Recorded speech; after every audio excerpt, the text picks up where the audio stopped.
উকিল বলতেছে আমি তো ঠিকই বলছি, রাষ্ট্রপতির কাছে দরখাস্ত লেখার কথা। তা হাসেন কেন? বলে পাগলা, আমি আমার জীবনে 3টা রাষ্ট্রপতি ক্ষমতা থাকা অবস্থায় মরা দেখছি।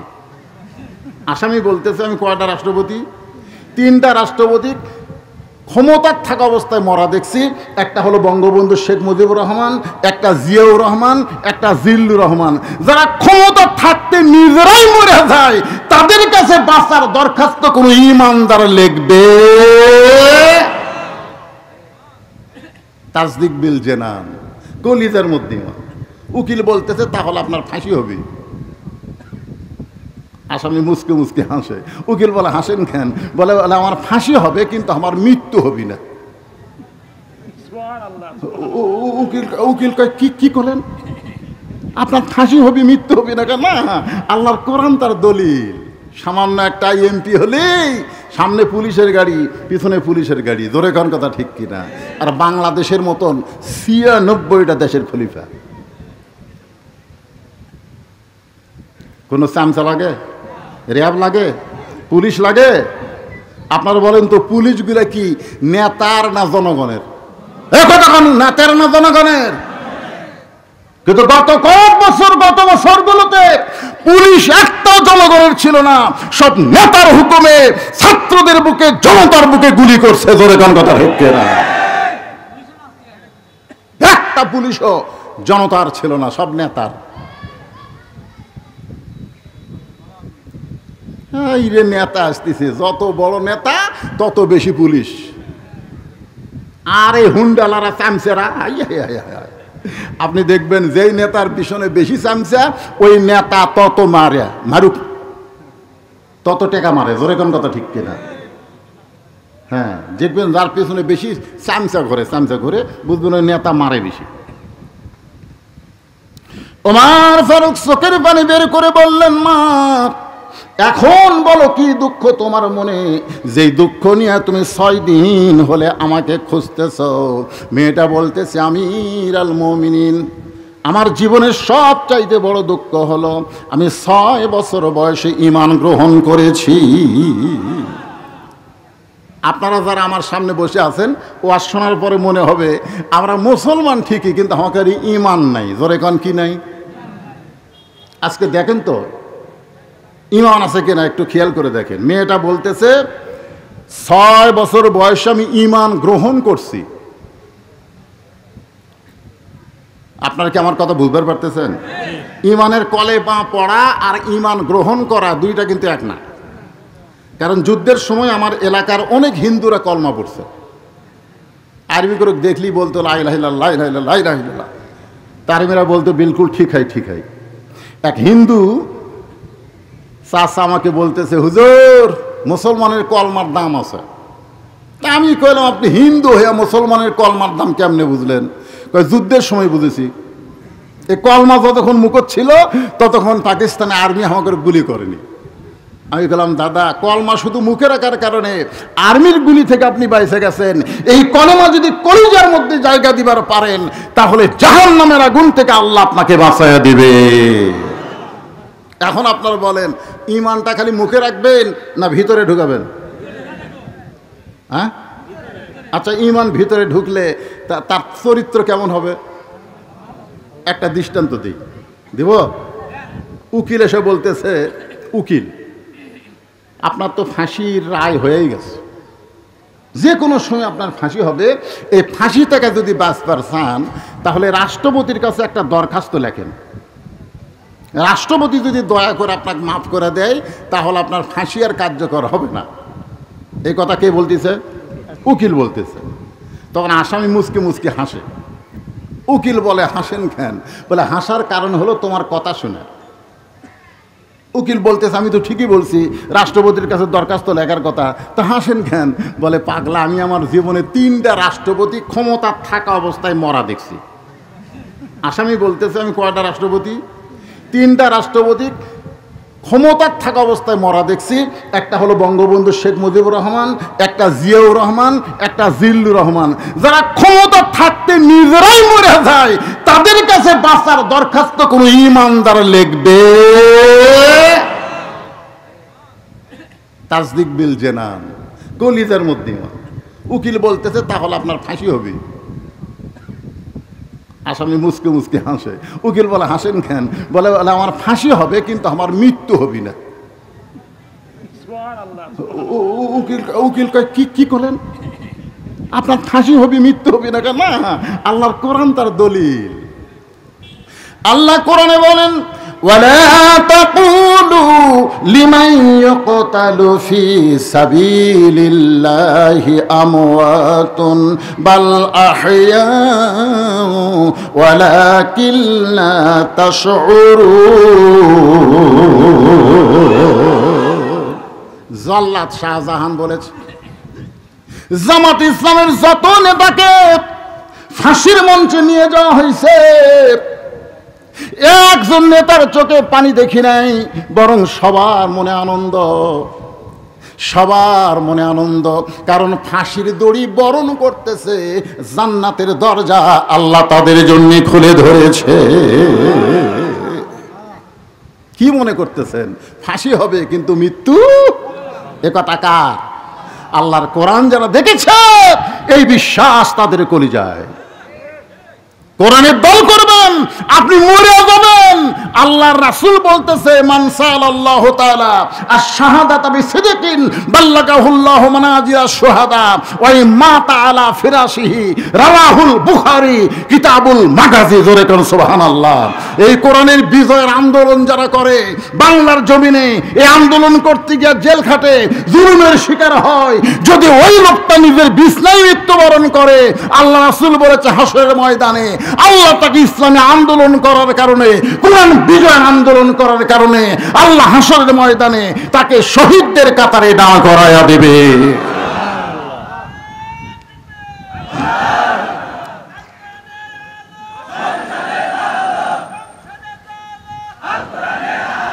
আপনারা কি মনে করতেছেন এই কোরআন, এই যে কোরআন আলোচনা শুনতেছেন, এটা শুধু কাগজে লেখা একটা কিতাব না, আপনাকে জান্নাতের দরজা পর্যন্ত পৌঁছানোর কিতাব। ধরে কোন ঠিক কিনা ভাইজান? এই যে মহিলা মাদ্রাসা, আমি এখানে ঢোকার পরই চিন্তা করলাম এলাকার মানুষ এত চালাক, রাবিয়া বশির বানাচ্ছে। জোরে কোন ঠিক কিনা? একটা পর্দানিশী, একটা মহিলা মাদ্রাসায় যে মেয়ে তৈরি হবে সে হবে পর্দানিশী, সে মেয়ে হবে উম্মুল খায়র ফাতেমা। উম্মুল খায়র ফাতেমার পেট থেকে যে সন্তান হবে তার নাম হবে আব্দুল কাদের জিলানী। কথা কন না কেন? মাদ্রাসায় ভর্তি হয়েছে 4 বছরে। ওস্তাদ কয় আব্দুল কাদের তোর মা তোর হাফেজ বানাবার চায়। এখন কায়দা হাতে দিয়ে কয় আমার সঙ্গে বল আলিফ। আব্দুল কাদের কয় লাম মিম যালিকাল কিতাবুল লা রাইবা ফিহি হুদাল লিল মুত্তাকিন আল্লাযীনা ইউমিনুনা বিল গায়বি ওয়া ইউকিমুনাস সালাত ওয়া মিম্মা রাযাকনাহুম ইউনফিকুন। ওস্তাদ মারছে দৌড়। কে রে এতদিন ধরে আমি আলিফ বা তা সা কই, আর এক আলিফ কতি লাম কয় শুরু করছে, তার মানে এই তো মানুষের বাচ্চা না, এই জিন পেতির হবি। ওস্তাদই ভয়ের ঠেলা দৌড়। অন্য ছাত্র শিক্ষক বলে হুজুর দৌড়ান কেন? কয় জীবনে যেটা দেখিনি আজকে সেটা শুনতেছি। সবাই ঘিরে ধরছে, 4 বছরের বাচ্চা আব্দুল কাদের খালি ঝুঁকতেছে। ওয়াজিলাত কুলুবুহুম। যারা কোরআন পড়ে, আপনি মেয়ে মাদ্রাসায় আসেন বা ছেলে মাদ্রাসায় যান, দেখবেন ওদের মধ্যে একটা ঝোঁক আছে না নাই? জোরে কোন আছে না নাই? একজন ওস্তাদ গিয়ে কোরআন শরীফ এরকম নিয়ে মেলে ধরছে, আব্দুল কাদের পড়তেছে আয়াতের পর আয়াত, ওস্তাদ দেখতেছে। যেই মাত্র 18 পারা কোরআন তেলাওয়াত শেষ, আব্দুল কাদের অটোমেটিক ব্রেক। আর কেন পারে না? ওস্তাদ বলে জানবার যদি চাও তাহলে আব্দুল কাদেরের মায়ের কাছে যাও। কেউ বলেনি যে বাপের কাছে যাও, কারণ সন্তান ভালো মন্দ এটা বাপের কারণে হয় না মায়ের কারণে হয়? কথা কন না কেন? ও যে ঘুরতেছে, ও যে বেড়াচ্ছে, ওর পিছনে কারণ আছে। ওই যে ঘুরতেছে কোরআনের মাহফিল বাদ দিয়ে, খোঁজলা দেখেন ওই যখন মায়ের পেটতা ছিল, মা পেটত দিয়ে গোটা পাড়া ঘুরিছে, ওই পেটের মধ্যেই ঘরণী ব্যারাম পাচ্ছে। জোরে কোন কথা ঠিক কিনা? হ্যাঁ, কি মন খারাপ করতেছে? কারণ সন্তান ভালো না মন্দ এটা যাচাই করবার গেলে মায়ের কাছে যাইতে হবে, বাবার কাছে যাওয়ার কোনো দরকার নাই। কারণ বাবা আনন্দে মাতিয়া সাগরে ভাসাইয়া সেই যে চইলা যায় খবর লয় না। মাজন ধরিয়া উদরে কতই যতন করে, 10 মাস পরে পায় প্রসবের বেদনা। ইমাম গাজ্জালী রহমতুল্লাহ আলাইহি বলেন, সন্তান যখন মায়ের পেটে জন্ম নেয় সঙ্গে সঙ্গে আল্লাহ মায়ের মাসিক ব্যারাম বন্ধ করে দেয়। প্রতি মাসে 3 দিন 5 দিন 7 দিন যে একটা ব্যারাম হতো, রক্ত বের হতো, নামাজ পড়া যাইতো না, রোজা করা যাইতো না, বাচ্চা আসার সঙ্গে সঙ্গে ওই ব্যারামটা আল্লাহ বন্ধ করে দেয়। বন্ধ করে দেওয়ার কারণে হলো ওই সন্তান পেটে আসার পর মার যেন কোনো ইবাদত নষ্ট না হয়। কারণ মায়ের ইবাদত শুধু মায়ের না, মায়ের ইবাদতে আল্লাহ সন্তানকে বড় করে দেয়। সন্তান যখন পেটে বাচ্চা নিয়ে রুকুর থেকে সেজদা যায়, ওই বাচ্চা পেটের মধ্যে একটা চাপ খায়। ফেরেশতারা বলে, মাবুদ তোমার বান্দি রুকুর থেকে সেজদাত গেল, পেটের মধ্যে বাচ্চা দিয়ে চাপা কষ্ট পাইল। আল্লাহ বলে, ফেরেশতা সাক্ষী থাক, যেই মা পেটে নিয়ে বাচ্চা নিয়ে নামাজ পড়ে, ও মা শুধু নিজে নামাজ পড়ে না, পেটের বাচ্চাকে নামাজি বানায়া দিল। পেটে বাচ্চা নিয়ে মা রোজা রাখে। শাশুড়ি বলে, ও মা এবার পেটে বাচ্চা আছে, এবার রোজা রাখো না, কারণ রোজা রাখলে বাচ্চা যদি শুকা যায়। বেটার বউ বলে, শাশুড়ি আপনি তাহলে আমাকে লিখে দেন যে আমি আর 1 বছর বাঁচবো, লিখে দেন। শাশুড়ি বলে, এটা কি লিখে দেওয়া যায়? তাহলে আপনি কেমনে বলেন আমার পেটের বাচ্চা শুকা যাক, কিন্তু আল্লাহর হুকুম রোজা আমি বাদ দেব না। আল্লাহ কয়, বান্দি তুই রোজা থাকলি, তোর পেটের বাচ্চাকেও রোজার ট্রেনিং দিলি। জোরে কোন সুবহানাল্লাহ। কারণ মাও খায় না, বাচ্চারও খাওয়া হয় না। যেই মা পেটে বাচ্চা নিয়ে রোজা রাখছে, ওই মায়ের বেটা, ওই মায়ের সন্তান কোনোদিন বেরোজাদার হতে পারে। আজকে যেই শালারা রোজা থাকে না, খুঁজলে দেখবেন উনি যখন পেটাতে ছিল ওর মাও থাকেনি।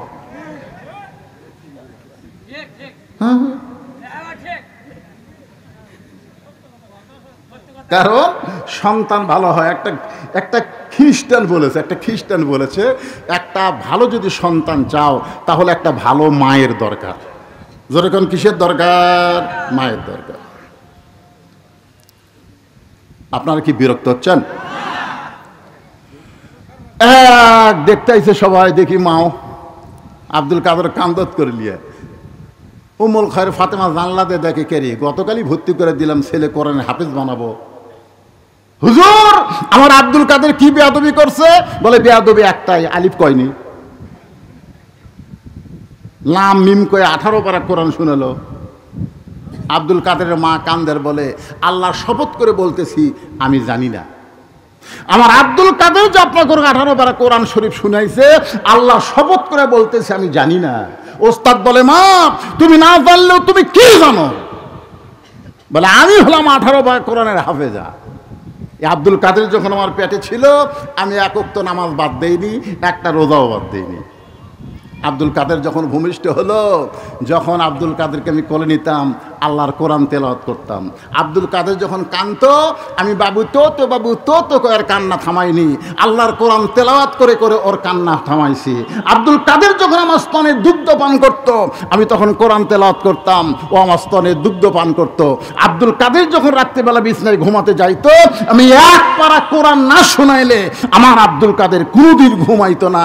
আমার মনে হয় এই 4 বছরে আমার 18 পারা কোরআন বহুবার আব্দুল কাদেরকে শুনাইছি, আর শুনতে শুনতে আমার বাচ্চাটা হয়তো মুখস্থ করে ফেলেছে। সমস্ত ওস্তাদ বলতেছে, মা যদি ভালো হয় সন্তান আল্লাহর ওলি হয়। তাহলে এখানে যে মহিলা মাদ্রাসা বানাইছেন, আপনারা আল্লাহর ওলির ফ্যাক্টরি বানাচ্ছেন। যেরকম কথা ঠিক কিনা? কি বাবা কিছু যদি কোয়া লাগে হামাক করে, এবারে কি কবা হামাক কবা? কয়জন?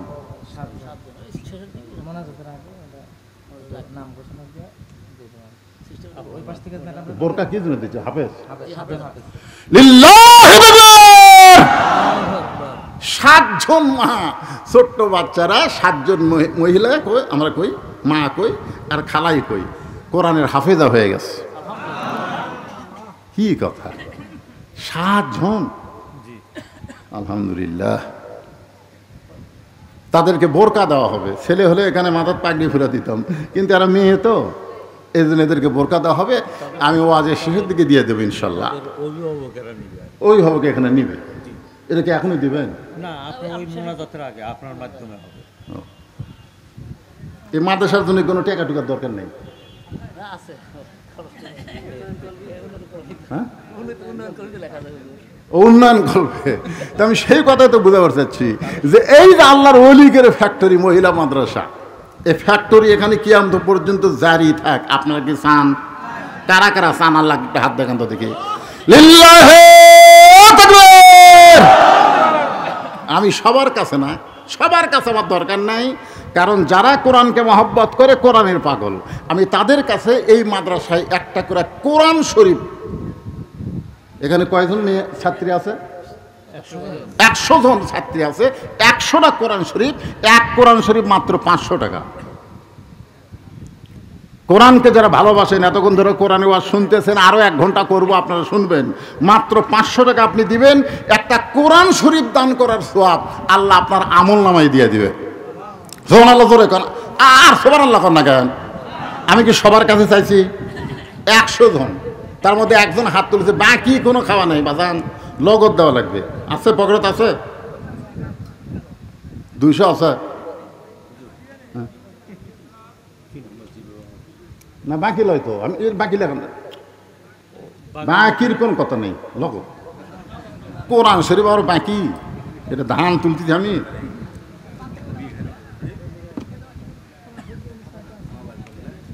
কোরআন শরীফ তো চাই আমি, কোরআন শরীফ বাবদ কথা আপনারা বুঝলেন না নাকি? কোরআন শরীফ বাবদ 500 টাকা। 500 টাকা দিবেন, একটা কোরআন শরীফ দান করার সওয়াব আল্লাহ আপনাদের আমল নামায় দিয়ে দিবে। লিল্লাহি তাকবীর। 100টা কোরআন শরীফের মধ্যে 1 নম্বর পাওয়া গেছে, আলহামদুলিল্লাহ।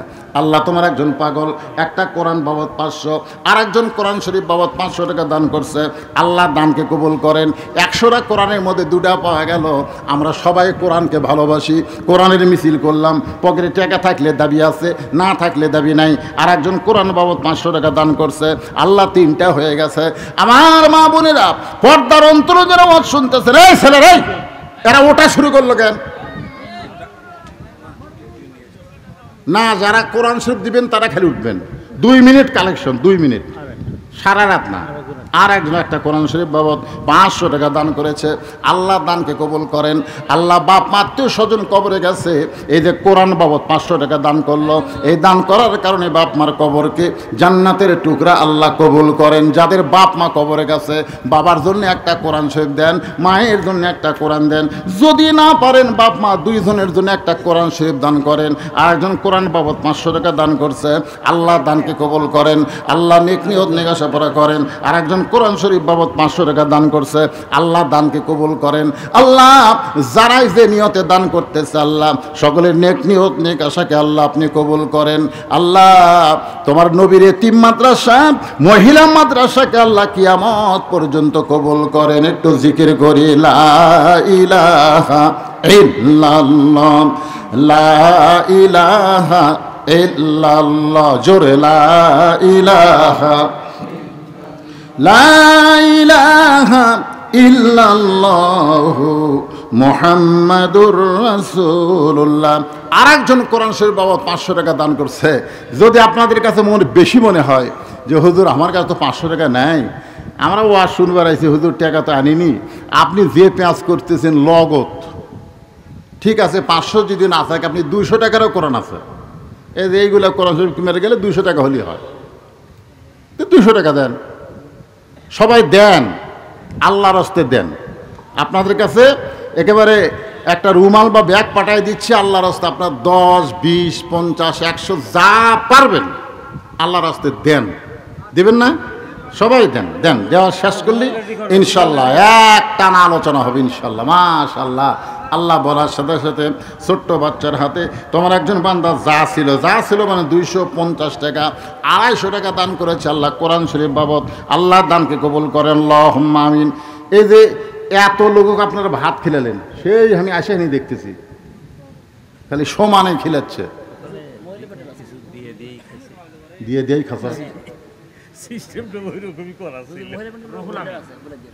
মহিলার প্যান্ডেলে মহিলা আদায় করতেছে রুহুল আমিন। আল্লাহ কোরআন শরীফ বাবদ 200 টাকা। আল্লাহ আর একজন তোমার বান্দা কোরআন বাবদ 200 টাকা। মাশাআল্লাহ। আল্লাহ যারা দান করলো আল্লাহ সকলের দানকে আল্লাহ আপনি কবুল করেন। ওটি করেন না ভাইজান, ওটি করেন না। শয়তান ধোকা দিবে জানেন। শয়তান কি বলবে? দেশ না, দেশ না। আবার কিছুক্ষণ পরে শয়তান বলবে ওট, তুই তো দিব না তোর দেখাতে গেলে উঠে যান চাইলো। মন তো আপনার ঠিকই কইছে, মন তো ভুল কয় নাই, এতে আবার নিজের গালে চড়ান খেন। ওমর ফারুক বলে ওসমান আজকে মন বলতেছে অর্ধপৃথিবীর খলিফা, কিন্তু আমার ঈমান বলতেছে আমার অতীতের খবর কি। ওসমান গনি বলে আমির আল মুমিনিন আপনার অতীতের কি খবর? ওমর ফারুক বলে আমি একটা রাখাল ছিলাম, খালার বাড়িতে রাখালি করতাম। ছাগল নিয়ে যখন সন্ধ্যায় আসতাম আমার খালা আমার চুল ধরে বলতো ওমর কয়টা ছাগল নিয়ে গেলে, কয়টা ফেরত আনলে? আমি গুনা দেখি 3-4টা কম। আমি আবার দৌড় দিতাম, ছাগলগুলো কুড়ে নিয়ে এসে যখন খালারে দিতাম, খালা আমার কান ধরে বলতো ওমর যেই ভুল আজকে করেছো এই ভুল যদি আগামীকাল করো তোমার রাখালির চাকরি আমি ক্যান্সেল করে দিব। আমি তখন খালার পা ধরে বলতাম খালা আমার রাখালির চাকরি ক্যান্সেল করে দিলে আমি থাকবো কোথায়, খাবো কি? একদিন যে ওমর রাখালির চাকরি রক্ষা করার জন্য খালার পা ধরে কেঁদেছে, আজকে সেই ওমর অর্ধপৃথিবীর খলিফা হয়েছে। এটা ওমরের যোগ্যতায় নয়, এটা কেবলমাত্র আল্লাহর কোরআনের ওসিলায়। জোরে বলেন কথা ঠিক কিনা?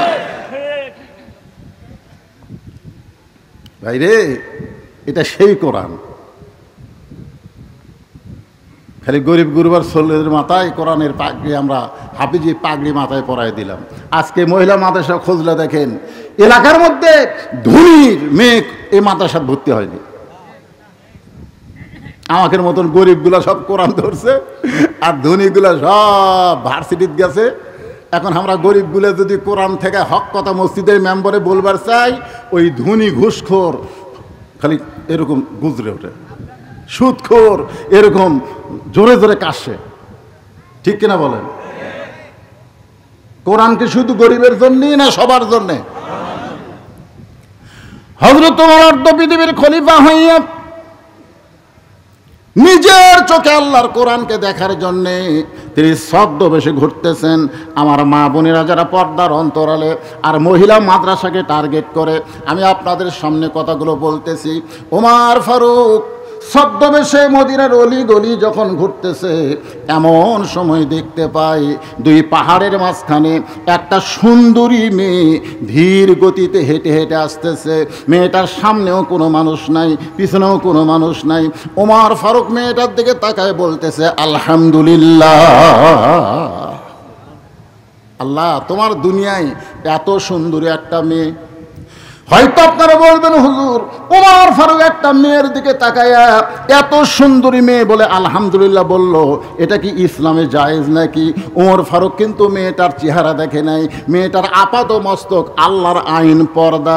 আল্লাহর ইসলাম বলে যে মেয়ে দেখতে যদিও কালো হয়, যদি মেয়েটা দেখতে খাটো হয়, আর আল্লাহর কোরআনের পর্দা যদি মেনে চলে, আল্লাহর ইসলাম কেবলমাত্র তাদেরকেই সুন্দরী মেয়ে বলে। এখন আপনাদের এলাকায় সুন্দরী মেয়ে বলতে আপনারা কি বুঝতেছেন? হ্যাঁ, পরিমণি, পরিমণি কলেজ ভার্সিটি মেয়েরাই সুন্দরী নাকি? মহিলা মাদ্রাসার মেয়েরা কি?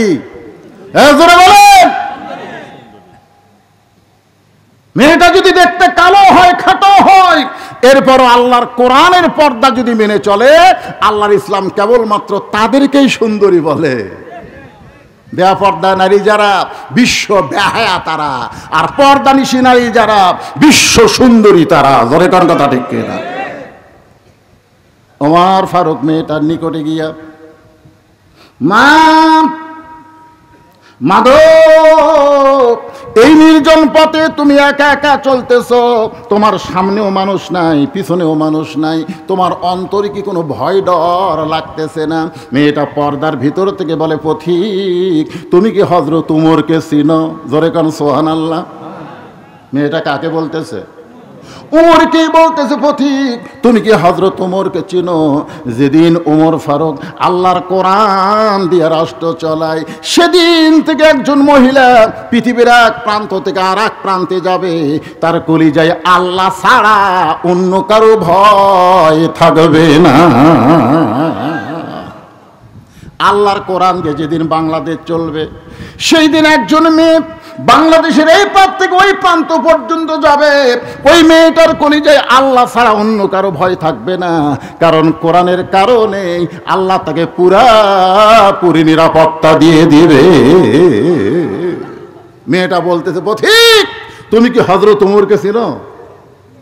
হ্যাঁ, যদি চিন্তা তাহলে এরকম বেসাইদা কথা বলতে না। যেদিন থেকে উমর আল্লাহর কোরআন দিয়ে রাষ্ট্র চালায়, সেদিন থেকে পৃথিবীর এক প্রান্ত থেকে আর এক প্রান্তে একটা মহিলা যাবে, তার কলিজায় কার ভয়? জোরে বলেন, কার ভয়? আর আমাকে কলিজার এখানে যারা আপনারা বসে আছেন, এখন আর ভয় নেই। আগে আপনাকে উল্লাপাড়া যদি ওয়াজ করতে আসতাম, আমার বউ আমাকে আগেই বলতো, দেখে শোনা ওয়াজ করবেন, দেখে শোনা ওয়াজ। কি দেখবো রে? দেখবেন আশেপাশে পুলিশের গাড়ি আছে কিনা, র্যাবের গাড়ি আছে কিনা, বর্তমান সরকারের কোনো ক্যাডার আছে কিনা, ক্যাডার। তা আমরা আগে এরকম দেখতাম। যদি দেখি যে কিছু আছে, তখন ওরা তেলা মেরে দিতাম, তেলা। ইমান যদি থাকতো তাহলে আমরা এভাবে দেখতাম না, আমরা এইভাবে দেখতাম। জোরে কোন কথা ঠিক কিনা? আমরা দেখতাম কি আছে, আল্লাহ যদি থাকে, এলা চামচা করে খাওয়া আছে। পুলিশ ধরার ভয় করছে, কিন্তু বেলকুচিতে কাউসারি ভাইকে আজরাইলি ধরছে। জোরে কোন কথা ঠিক কিনা? আমার কয়, ভাই রে, এমন একটা পরিবেশ হলো ভাই, চিন্তা করে ওয়াজ করা লাগে, পুলিশ যেন না ধরে। ওই দিন কাউসারি ভাই আজরাইল ধরবি আর মনই নেই। আমরা দুই ভাই কিন্তু একই থানা তো আছে, ওই বেলকুচি থানাত কাউসারি ভাইয়ের ওয়াজ, আমার ওয়াজ। আমাকে বললো, ভাই ওয়াজ শেষ, আপনার যদি আগে হয় তাহলে আমার জন্য দেরি করবেন, আর আমার যদি আগে হয় আপনার জন্য দেরি করব। আমরা কড্ডার মোড় পার হয়ে এরা দুধ একেবারে গরম করে চা দেয়, আমরা দুই ভাই একসাথে খাবো। দুই জনের অন্তর কিন্তু পুলিশ ধরার ভয়। ধরে কোন কি ধরার ভয়?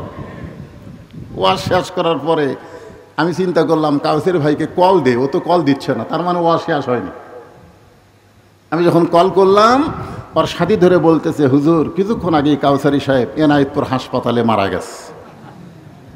কে ধরছে, পুলিশ না আজরাইল? কথা বলেন।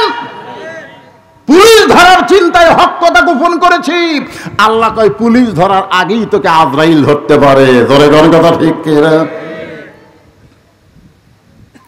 এখানে যত মানুষ আমরা আছি, আমাদের সবাইকেই কিন্তু আজরাইল ধরবে। ধরে কোন কি করবে? ছাড়বে নাকি? ছাড়বে? মিশে মায়ায় বন্দি থাইকা করলাম কত খেলা, পশ্চিমে তাকিয়া দেখো তোমার জীবনের ডুইবা গেছে বেলা। ওমার চোখের পানি বের করে বললেন, মা তোমার অন্তরে শুধুমাত্র আল্লাহর ভয়, কোরআনের আইন চলার কারণে, কিন্তু তুমি যেভাবে চলতেছ আমার মনে হয় তোমার ভিতরে কোনো দুঃখ লুকে আছে, কারণ তোমার চলাটা অত্যন্ত ধীর গতি। বলো তো মেয়ে, তোমার ভিতরে কোনো দুঃখ আছে নাকি? মেয়েটা বলে, পথিক রে, আমি আসলেই একজন দুঃখী নারী। আজকে 6 দিন হলে হযরত ওমরকে খুঁজে বেড়াই। আমি আসলেই একজন দুঃখী নারী, আজকে 6 দিন হলে আমি হযরত ওমরকে খুঁজতেছি। সুবহানাল্লাহ। কয়দিন? যদিও হযরত ওমরকে খুঁজে পাই, তাহলে আমার দুঃখের কথা তার কাছে একটু বলবার চাই। ওমর ফারুক বললেন, মা তুমি যে ওমরকে খুঁজতেছো, ওমরকে না পাইলে সেই দুঃখের কথা কি আমাকে বলা যায় না? মেয়েটা বলে, পথিক এত সাহস ভালো না, যেই কথা হযরত ওমরকে বলবো সেই কথা দুনিয়ার কোনো মানুষকে আমি বলবো না। ওমর ফারুক বললেন, মা তুমি যেই ওমরকে খুঁজতেছো আমি হইলাম সেই ওমর। মেয়েটা ছোট বাচ্চার মতন কান্দের বলে, ইয়া আমিরুল মুমিনিন, আপনি যদি সেই উমর হন তাহলে চোরের মতন একা একা কেন ঘুরতেছেন? আপনার কি কোনো স্যামসা নাই? ধরে কোন কি নাই? চোরের মতন একা একা কেন ঘুরতেছেন? আপনার কি পুলিশ নাই, র্যাব নাই? সঙ্গে সঙ্গে হযরত ওমর ফারুক কোরআন থেকে তেলাওয়াত করলেন, ইন্নামাল মুমিনুনা আল্লাযীনা ইযা যুকিরাল্লাহু ওয়াসিলাত কুলুবুহুম ওয়া ইযা তুলিয়াত আলাইহিম আয়াতুহু যাদাতুহুম ঈমানাও ওয়া আলা রাব্বিহিম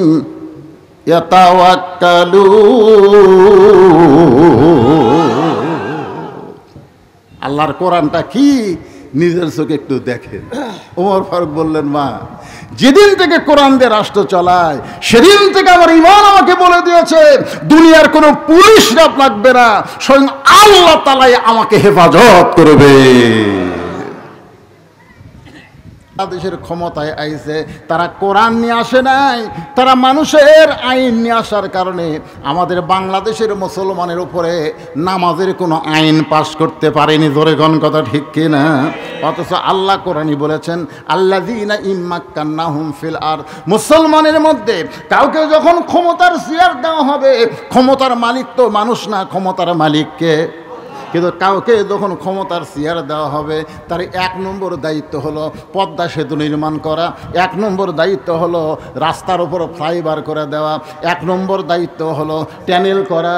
এগুলো 1 নম্বর দায়িত্ব না, 1 নম্বর দায়িত্ব হলো আকামুস সালাত, নামাজ কায়েম করা।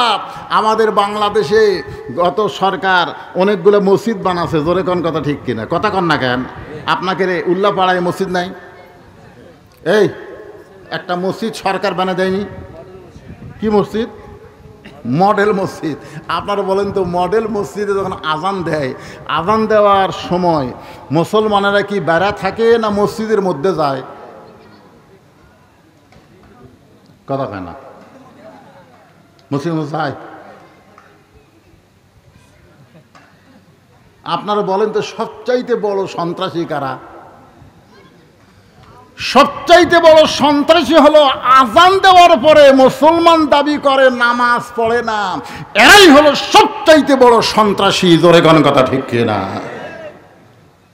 এই যে কোরআন দেখবেন না, কোরআন যদি বাংলাদেশে দেখতে চান, কোরআনের সমাজ যখন চালু হবে আমাদের বাংলাদেশে, তখন 1 নম্বর আনে হবে নামাজ কায়েমের বিল পাস হবে। জোরে কোন কথা ঠিক কিনা? যদি সরকার আইন করে দেয় মডেল মসজিদে আজান হবে, আজান দেওয়ার পরে যে ছেলেরা বাইরে ঘুরবি একে পাশার কাপড় তুলে 5টা করে বাড়ি, কয়টা করে বাড়ি? আচ্ছা, এই আইন যদি সরকার করে তাহলে আপনারা বলেন তো, ছেলেগুলা কি বাইরে ঘুরবে? অন্তত পিটন খাওয়ার ভয়ে মসজিদের মধ্যে ঢুকবে। যেই মসজিদের মধ্যে ঢুকবে আল্লাহ বলতেছে, আল্লাহুম্মা আফতাহ লি আবওয়াব রাহমাতিক, তুই যখন পিটন খাওয়ার ভয়ে আমার ঘরে ঢুকলি, আমি তোকে রহমতের কোলে উঠাইয়া নিলাম। আর আপনি যখন রহমতের কোলে উঠলেন তখন দায়িত্ব কি হলো? ইন্নাস সালাতা তানহানিল ফাহশাই ওয়াল মুনকার, একমাত্র নামাজই পারে মানুষকে যাবতীয় খারাপি থেকে বাঁচাই দিতে। আজকে বাংলাদেশে যারা টাকা পাচার করছে, যারা আজকে বাংলাদেশে হাজার হাজার কোটি টাকা বাংলাদেশ থেকে বিদেশে পাচার করছে, এই শালারা কি নামাজি? ফাওয়াইলুল লিল মুসাল্লিন, নামাজি হলেও ফাওয়াইলুল। বুঝেন না? বুঝেন? আপনাকে এলাকায় মসজিদ দোতলা আছে না নাই? এই কথা কোন আছে না নাই? আপনারা বলেন তো, সত্যি করে বলেন, দোতলা মসজিদ কি 5 ওয়াক্ত নামাজের জন্যে না জুম্মার নামাজের জন্যে?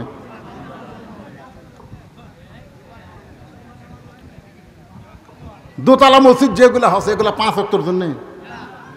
একটা দোতলাও কিন্তু 5 ওয়াক্তের জন্য না। কারণ প্রত্যেক ওয়াক্তে 2 কাতার 3 কাতারই মুসল্লি হয় না, আরে এক তালাতে আছে 9 কাতার, তাহলে দোতলা করলো কেন? ওই জুম্মার। আপনারা বলতে শুধু জুমার নামাজ পড়ে, 5 ওয়াক্ত পড়ে না, এরা কি নামাজি? এরা ফাওয়াইলুল্লিল মুসল্লিন। আল্লাহ কয় আমার সঙ্গে যেমন ঠাট্টা করছিস দুনিয়ায়, আমিও আল্লাহ তোদের সঙ্গে ঠাট্টা করবো হাসরে। আল্লাহ বলবে জুমার নামাজের পার্টিরা, তোরা কারা রে? তখন হাত তুলে করবে আল্লাহ আমরাই তো জুম্মার নামাজ পড়ছি, 5 ওয়াক্ত পড়িনি, খালি জুম্মা মারছি। আল্লাহ বলে রহমান রহিম নামের ওসিলায় তোরকে জান্নাত দিয়ে দিলাম, যা। তখন জুম্মা পার্টি সেই খুশি হয়ে মারবি দৌড়, বেহেস্তের কাছে আয় দেখবে দরজার বিশাল একটা তালা। আল্লাহ আমাকে বেহেস্ত দিলেন, কিন্তু তালা যে। আল্লাহ কয় ভালো করে খুঁজে দেখ চাবি আছে, আর ভালো করে খুঁজে দেখবে চাবি একটা আছে, তালার মধ্যে ঢোকে ঠিকই কিন্তু ঘোরে না। আল্লাহ চাবি তো পাইলাম, ঢুকালামও, কিন্তু ঘোরে না যে।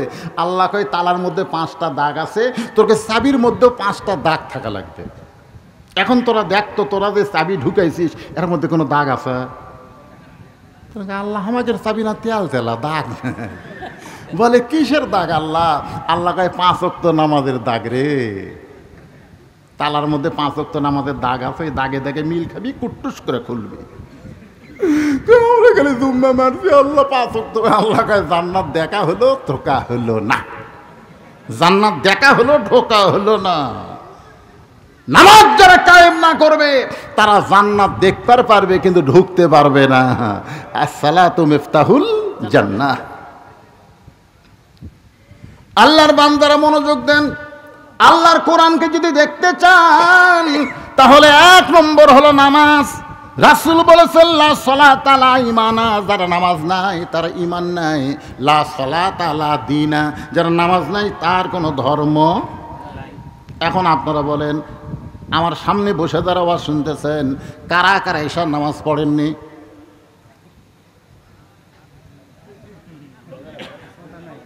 না, মনে মনে চিন্তা করে দেখেন তো কারা কারা পড়েননি।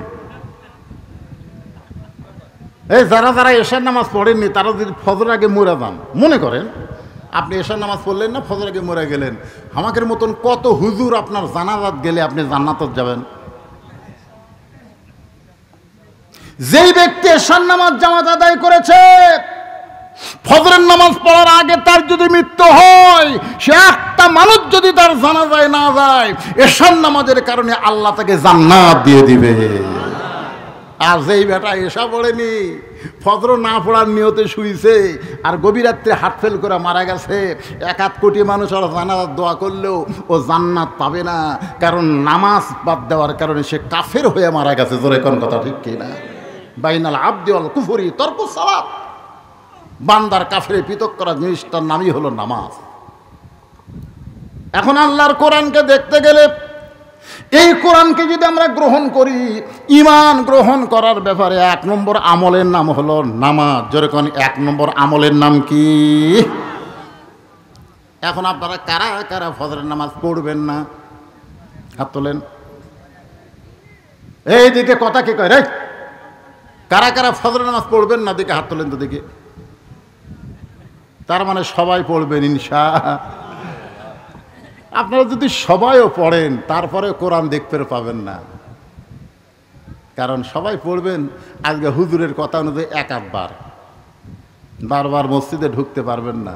কারণ মসজিদ ঢুকতে গেলে নামাজ কায়েমের আন্দোলন, নামাজ কায়েমের বিধান আল্লাহর কোরআন দিয়ে বাংলার জমিনে চালু করতে হবে। জোরে কোন ঠিক? 2 নম্বর হলো যাকাত দেওয়া লাগবে। যার উপর নামাজ ফরজ, সে যদি সামর্থ্যবান মানুষ হয়, তার উপর আল্লাহ যাকাত ফরজ করেছে 100 টাকায় 2.5 টাকা। জোরে বলেন কয় টাকা? এই মনোযোগ দিয়ে শোনেন, কয় টাকা? যদি কোরআন দিয়ে বাংলাদেশ চলে তাহলে গরিব মানুষ কোনো ধনীর বাড়িতে যাওয়া লাগবে না, বরং ধনী মানুষরাই গরিবদের বাড়িতে ঘুরবে। সোনাল্লাহ খান। যেদিন আল্লাহর কোরআনকে বাংলাদেশে দেখবেন সেদিন একটা গরিবও ধনীর বাড়িতে যাবে না। কারণ যাকাত দেওয়া লাগবে না চাওয়া লাগবে? এখন দেওয়া না চাওয়া? এখন বাংলাদেশে যাকাত চাই। চাচা আমাকে না যাকাত দিবেন চাচা? চাচা কয় আমার বহু লোক আছে ভাই, আমি দেখি চাচা ই কয় ভাই না দাও।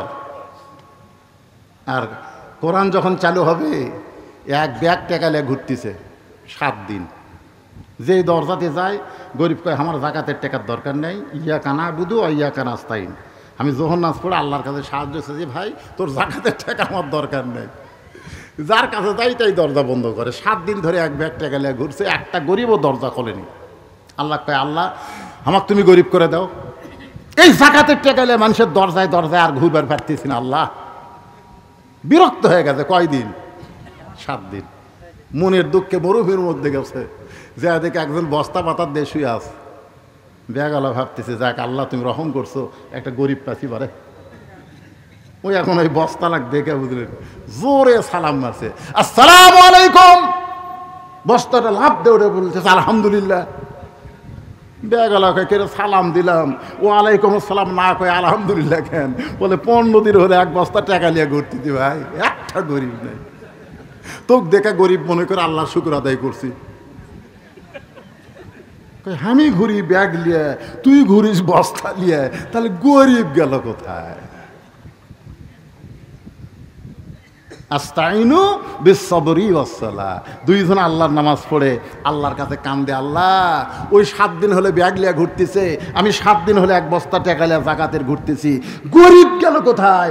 আল্লাহর পক্ষ থেকে জানানো হচ্ছে নামাজ কায়েমের পরে জাকাত দেওয়া যদি আল্লাহর হুকুম মনে করে শুরু করে দেয়, ওই দেশের জন্য আল্লাহ রহমত বরকতের দরজা খুলে দিয়ে গরিবের দরজা, অভাবের দরজা আল্লাহ বন্ধ করে দেয়। যখন জাকাত দেওয়া শুরু হয়ে যাবে, আপনারা বলেন তো বাংলাদেশের নিচে খনি আছে না নাই? কতক্ষণ খুনি আছে না নাই? আমেরিকার একজন ভূতত্ত্ববিদ বলেছে বাংলাদেশের জমির নিচে এত দামি দামি খনি আছে, তেলের খনি, সোনার খনি, কয়লার খনি, বহু খনি আছে।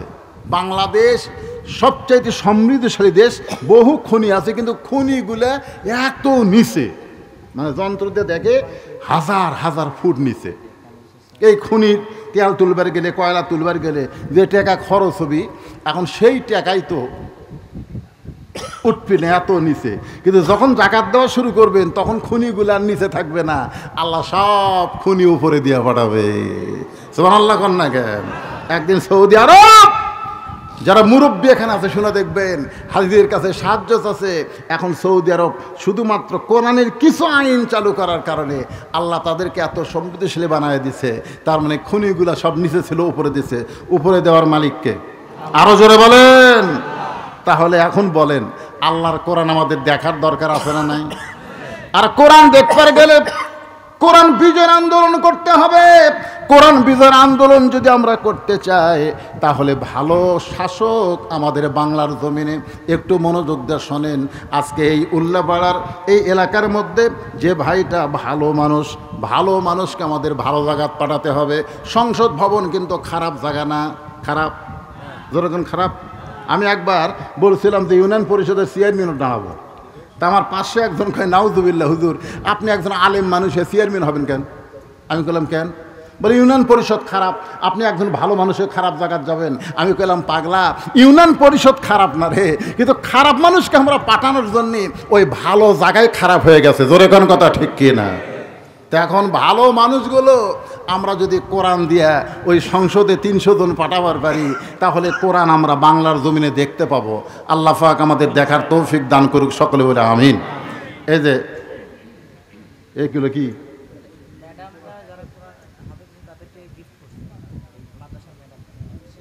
আচ্ছা আচ্ছা, আর আপনারা কি গিফট করতেছেন? বোরকা একজন না, হ্যাঁ নাম বলেন। দেখেন দেখেন দেখেন কোন ভাগ্যবানের সন্তান মেয়ে কোরআনের হাফেজা হলো, আপনি একটু চাই থেকে দেখেন। আর যারা নেবেন তারা এদিকে আসেন, বলেন নাম বলেন। আলহামদুলিল্লাহ, দারুল ইসলাম মহিলা মাদ্রাসা হাফেজা ছাত্র ছাত্রীরা যারা হাফেজা হয়েছে, অলরেডি কোরআনুল কারীম সিরার মধ্যে তুলেছে, 30 পারা কোরআনের হাফেজা হয়েছে, তাদের নাম ঘোষণা করছি। সুপ্রদর্শন সেই পিতারা এখানে পুরস্কার গ্রহণ করবেন। মোসাম্মদ নিজম খাতুন, পিতা আজিবুর রহমান কাশিয়াচর। হুজুর কাছে আসেন। পিতা আজিবুর রহমান, কোনটা সেটা আচ্ছা, তৃতীয় নম্বর হচ্ছে মোসাম্মদ রুকাইয়া খাতুন, পিতা পিতা রঞ্জু, গোরখপুর। মাশাআল্লাহ। তৃতীয় নম্বর মোসাম্মদ মেয়ে করে না, হেনা খাতুন, মাশাআল্লাহ। পিতা হামদুল, হাটিগড়া। ভালো করে নাম করা, হামিদুল ইসলাম। কিসের হামদুল?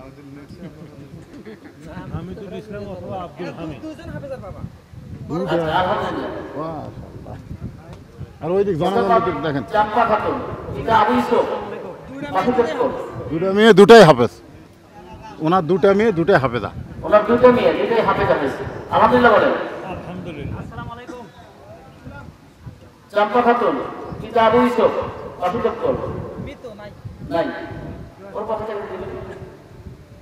পঞ্চম নম্বর মোসাম্মদ সাফি খাতুন, পিতা সাইফুল ইসলাম, কাঞ্জিপাড়া, চলিয়া কাঞ্জিপাড়া।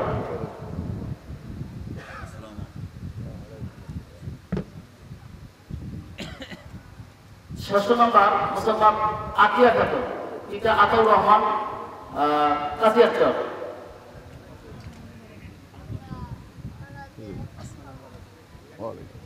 ওই দিক সালাম। আসসালামু আলাইকুম। সর্বশেষ সপ্তম নম্বরে সুমাইয়া খাতুন, পিতা জাহাঙ্গীর আলম, সদাই। যিনি পরিচালক আমাদের মৌলানা জাহিদ ইসলামের আপন ভাগ্নের। আলহামদুলিল্লাহ। এই দুটা বাদ থাকলো, ওদেরকে দিয়ে দেওয়ার ব্যবস্থা। আলহামদুলিল্লাহ, কঠিন গরমকে উপেক্ষা করে আপনারা আলোচনা শুনলেন। আমার আগামী 20 তারিখে পাঁচশি মাহফিল আছে। ওই দিন আমি অনুরোধ করতেছি আমাকে 9:30 থেকে 10টার মধ্যে টেজে দেবেন, প্রাণ ভরে আলোচনা শোনাবো ইনশা আল্লাহ। আজকে খুব গরম এই মাসের মধ্যে। 20 তারিখে আজকে যাচ্ছে 17 তারিখ রামারসর। হ্যাঁ, পাঁচশি রয়েছে।